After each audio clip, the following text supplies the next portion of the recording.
Hello दोस्तों, welcome back to my channel. My name is Vipin. So guys, यहाँ पे TCS 40,000 freshers को higher करने वाला है इस साल। कोरोना वायरस के बावजूद भी इनको 40,000 लोगों की ज़रूरत है। स्पेसिफिकली फ्रेशर्स को हायर कर रहे हैं, फ्रेशर्स को टारगेट कर रहे हैं। सो हम इस वीडियो में देखेंगे इनकी जो हायरिंग प्रोसीजर है वो कैसी है, एग्जैक्टली हायरिंग कब स्टार्ट करने वाले हैं, आपको अप्लाई कैसे करना है, किन चीज़ों का ध्यान रखना है, सैलरी क्या हो सकती है, इंटरव्यूज कैसे हो सकते हैं, टेक्निकल राउंड्स में क्या पूछा जा सकता है और आप क्या एक्सपेक्ट कर सकते हो कंपनी से। सो गाइस, यूजुअली मैं जो है शेयर मार्केट या अच्छे स्टॉक्स पे वीडियो बनाता हूँ, बट रिसेंटली मुझे काफ़ी ज़्यादा ईमेल्स आ रहे थे जॉब रिलेटेड क्वेरी से। कहीं पे जॉब है तो रेफरेंस है तो मुझे पूछते हुए कि कुछ रहेगा तो बताइएगा, बिकॉज काफ़ी ज़्यादा लोग जो है करंट सिचुएशन में जॉब ढूंढ रहे हैं या जॉब में स्ट्रगल कर रहे हैं।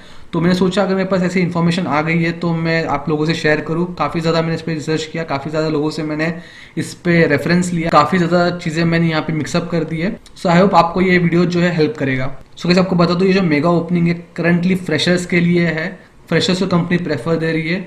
जो करंटली एक्सपीरियंस लोग हैं उनकी हालत थोड़ी ख़राब है, बिकॉज ओवरऑल मार्केट में जो है एट्रेशन रेट बहुत ज़्यादा गिर चुका है। 50 to 70% जो है एट्रेशन रेट गिर चुका है।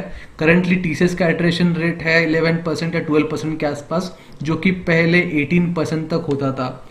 बस टीसीएस की नहीं, ओवरऑल जो मार्केट है, इन्फोसिस, विप्रो, हर जगह जो है एट्रेशन रेट काफ़ी ज़्यादा गिर गया है। कहीं कहीं तो जो है 90% तक एट्रेशन रेट गिर गया है। उसका रीज़न ये है कि लोग जो है करंट जॉब छोड़ ही नहीं रहे। लोगों को लग रहा है अगर ये जॉब छोड़े कहीं और ज्वाइन हो रहे हैं तो जॉब सिक्योरिटी नहीं रहेगी, वो एक एज अ फ्रेशर या एक बाहर के इंसान काउंट किए जाएंगे। सो अगर कंपनी में कभी ले ऑफ होता है तो सबसे पहला नाम जो है उनका ही होगा। सो करंटली इन सारे कंपनीज ने जो है इंक्रीमेंट फ्रीज कर दिया है, बंद कर दिया है मोस्टली, या फिर अगर किसी ने इंक्रीमेंट किया भी है तो काफ़ी कम रेट पे किया है।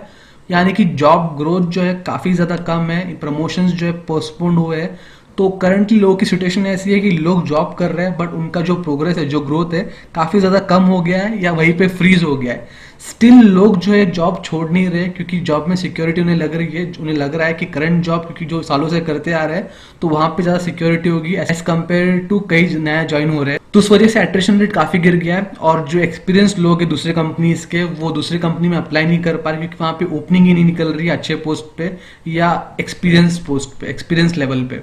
सो बेसिकली एक्सपीरियंस लोगों से यही कहना चाहता हूँ कि अगर आपके पास जॉब है तो खुश रहिएगा, बिकॉज बहुत सारे लोगों का भी ऐसे ही व्यू है कि जॉब है तो लग्जरी है, भले ही जॉब में ग्रोथ नहीं है, जॉब में इंक्रीमेंट नहीं है, जोड़ तोड़ करके जो है घर चला रहे हैं, बट जॉब है इसलिए खुश है। बिकॉज करंट सिचुएशन में मैक्सिमम लोग ऐसे हैं जो ले ऑफ हो गए या फिर जॉब चाह के भी जो है ज्वाइन नहीं कर पा रहे क्योंकि कंपनी जो है खुल नहीं रही है या फिर उनका जो वर्क प्लेस है वहाँ पे गवर्नमेंट अप्रूवल नहीं मिल रहा है फंक्शन करने के लिए।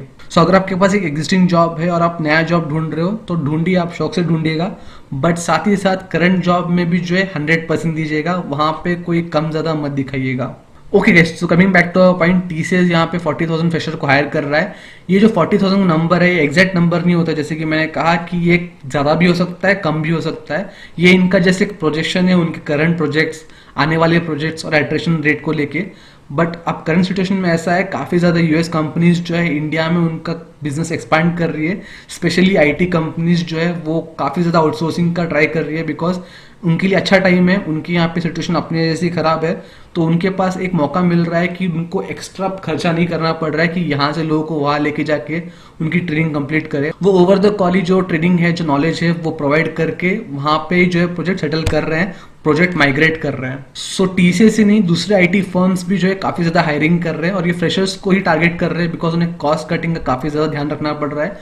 इस सिचुएशन में कॉस्ट कटिंग के लिए ये लोग जो है फ्रेश माइंड्स, फ्रेश रिसोर्स को जो है ज़्यादा प्रेफरेंस दे रहे हैं। सो ये इनका साइट है, यहाँ पे आप देख सकते हैं टीसीएस नेक्स्ट सेटअप। मैं आपको इसका लिंक जो है डिस्क्रिप्शन में डाल के देता हूँ, आप यहाँ से ये लिंक जो है ओपन कर सकते हैं। यहाँ पे दो तरह का ऑप्शन आपको दिखाई देगा, एक आईटी, दूसरा बीपीएस। बीपीएस यानी बिजनेस प्रोसेस सर्विसेज। यहाँ पे basically finance, accounting, human resource, procurement, analytics, supply chain, ऐसे सब जो जॉब्स है, जो नॉन टेक्निकल है, जो नॉन आईटी बेस्ड जॉब्स है, उसके लिए ये प्रेफरेंस रहेगा। अगर आपका BCom, BBA, MBA, supply chain ऐसा कोई अगर आपका बैकग्राउंड है तो आप यहाँ पे अप्लाई कर सकते हैं बिजनेस प्रोसेस सर्विसेज में।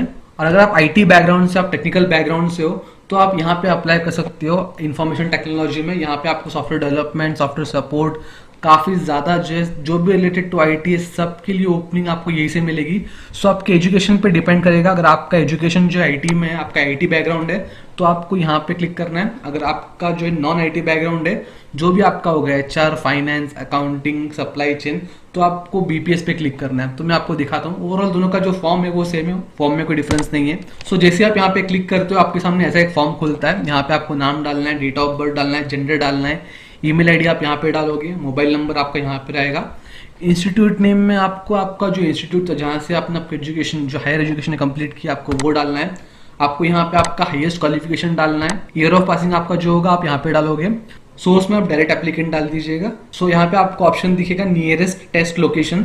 तो ये एक्चुअली पहले की बात है जब वर्क फ्रॉम होम नहीं था, तभी जब कंपनी जो डायरेक्ट रिक्रूटमेंट करती थी आपको ऑफिस में जाके इंटरव्यू देना पड़ता था। बट अब ऐसा सिचुएशन नहीं है, आप घर बैठे भी इंटरव्यू दे सकते हो। बट स्टिल आपको जो है आपका नियरेस्ट, फॉर एग्जांपल यहाँ पे मैं पुणे डालता हूँ क्योंकि मैं पुणे से हूँ, तो यहाँ पे मैं पुणे डालूंगा तो यहाँ पे पुणे आ जाएगा नियरेस्ट टेस्ट लोकेशन।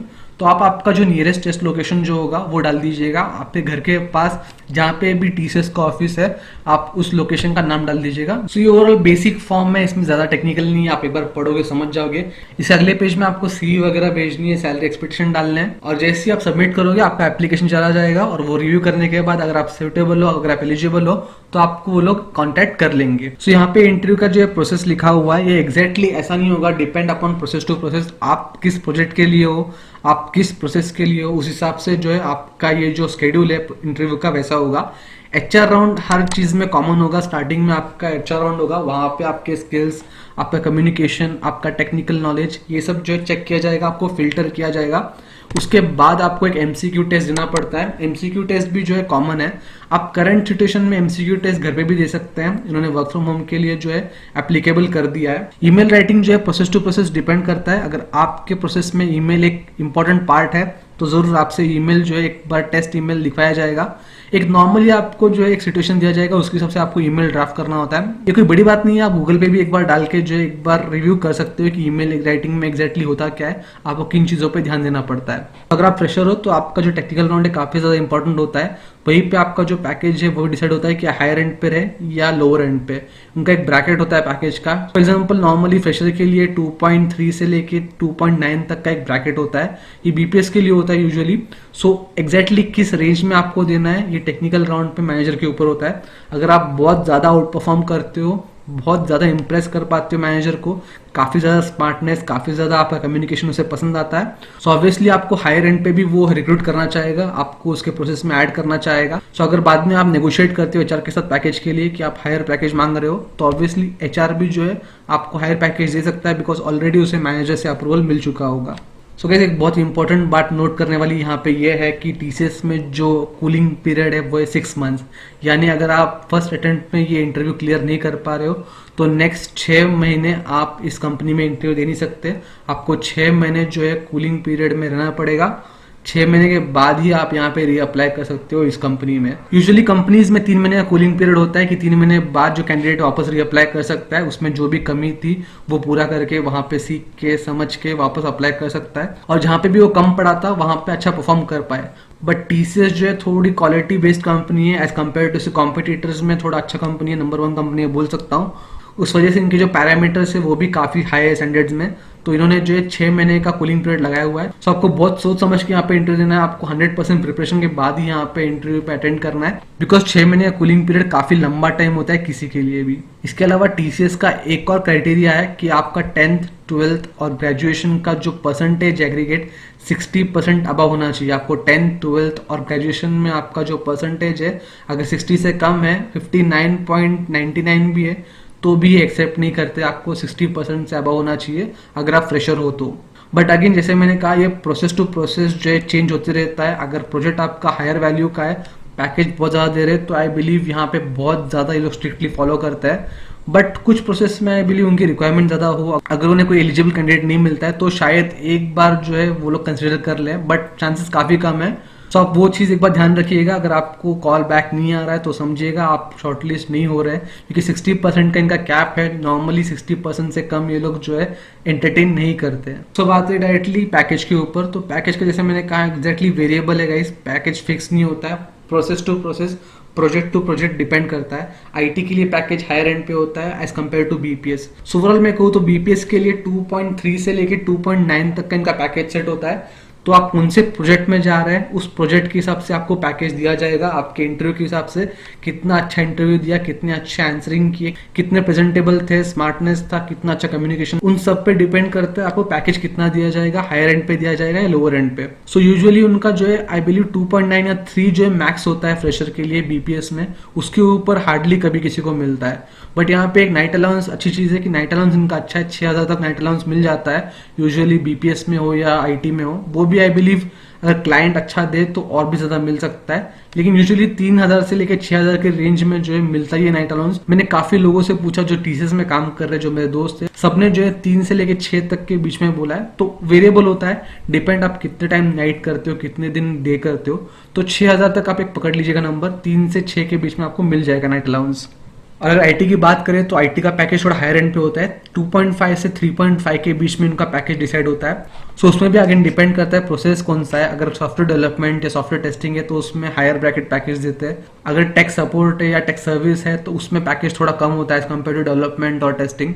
तो वहाँ पे भी जो इंटरव्यूज वगैरह कैसे लिए जाते हैं उस पर डिपेंड करता है। सो अगर मोटा मोटा बोलूँ तो जो बीपीएस है वहां पे 2.3 से 2.9 या 3 लाख तक जो है पैकेज ईयरली दिया जाता है। और अगर आईटी में देखें तो 2.5 से लेके 3.5 के बीच में जो है पैकेज डिसाइड हो जाता है। बट ओवरऑल आपके स्किल पे, आपके इंटरव्यू पे भी पैकेज डिपेंड होता है। तो आप कितना अच्छा बार्गेन करते हो, कितना अच्छा रिप्रेजेंट करते हो खुद को, कितना प्रिपेयर्ड हो इंटरव्यू के लिए, कितना प्रिपेयर्ड हो जॉब के लिए, उस पर भी जो है काफी ज्यादा डिपेंड करता है आपका पैकेज एग्जैक्टली वो लोग देंगे कितना। सो मैंने आपको एक रफली आइडिया दिया कि अगर आपको वो पैकेज पूछ रहे हो तो आप इतना जो रेंज है वो देख सकते हैं। उसके अलावा आप एक बार कोरा बोल के साइट है, वहां पे भी जो है चेक कर सकते हैं एग्जैक्टली टीसीएस इस एग्जैक्टली रोल के लिए पैकेज कितना पे करते हैं। अगर आपको किसी एक रोल के लिए लोग फिक्स करते हैं कि आप इस रोल के लिए रहोगे तो आप एक बार ऑनलाइन चेक कर सकते हो कि इस रोल के लिए एग्जैक्टली टीसीएस पे कितना करती है, आपको एक अंदाजे फिगर मिल जाएगा। सो गाइस जो 40,000 का रिक्रूटमेंट देखा था हमने फर्स्ट पेज पे, वो वन टाइम रिक्रूटमेंट नहीं होता है, वो क्वार्टरली बेसिस पे रिक्रूटमेंट होता है। आप भी अगर 10,000 कर रहे हैं तो हो सकता है 3 महीने बाद, 2 महीने बाद, 1 महीने बाद अगले 10,000 के बैच को ले। उनके प्रोसेस पे, उनके प्रोजेक्ट पे डिपेंड होता है ओवरऑल। सो अगर आप सीवी अपलोड करने के बाद आपको हफ्ते भर में कॉल नहीं आ रहा है तो आप निराश मत होइएगा, आपको कॉल आएगा, टाइम लगेगा बट कॉल जरूर आएगा जब भी उन्हें जरूरत होगी, जब भी वो लोग शॉर्टलिस्ट करेंगे तब। सो जो लास्ट क्वेरी मुझे यहाँ पे आई है वो ये है कि लोग कह रहे हैं एजुकेशन गैप है हमारा, हमने 2019 में पास आउट किया था, अभी क्या हम ज्वाइन कर सकते हैं? 2018 में हमने पास आउट किया था, क्या हम अभी अप्लाई कर सकते हैं एज अ फ्रेशर? तो उसका आंसर है गाइस, आप कर सकते हो बट आपको जो है जो गैप है, गैप सर्टिफिकेट दिखाना पड़ेगा, एग्जैक्टली उन्हें बताना पड़ेगा कि बीच में गैप क्यों हुआ है। हेल्थ इशू है तो हेल्थ इशू, कोई आपने बिजनेस ज्वाइन किया था वो बिजनेस के आपको डिटेल्स दिखाने पड़ेंगे। थोड़ा सा कॉम्प्लिकेट होता है बट हाँ वहाँ पे प्रोविजन है कि आप ज्वाइन कर सकते हो 2 साल 3 साल के गैप के बावजूद भी। आई होप इस वीडियो में मैंने आपके मैक्सिमम क्वेश्चन आंसर कर दिए। अगर आपको इसके अलावा और कोई डाउट है और कोई क्वेश्चन है इससे रिलेटेड तो आप कमेंट सेक्शन में जरूर पूछिएगा, मैं आपकी पूरी हेल्प करूंगा। आपने इस वीडियो को लाइक नहीं किया तो प्लीज लाइक कर दीजिएगा, इस चैनल को सब्सक्राइब कर दीजिएगा। मैं आपसे जल्दी मिलूंगा, तब तक के लिए गुड बाय।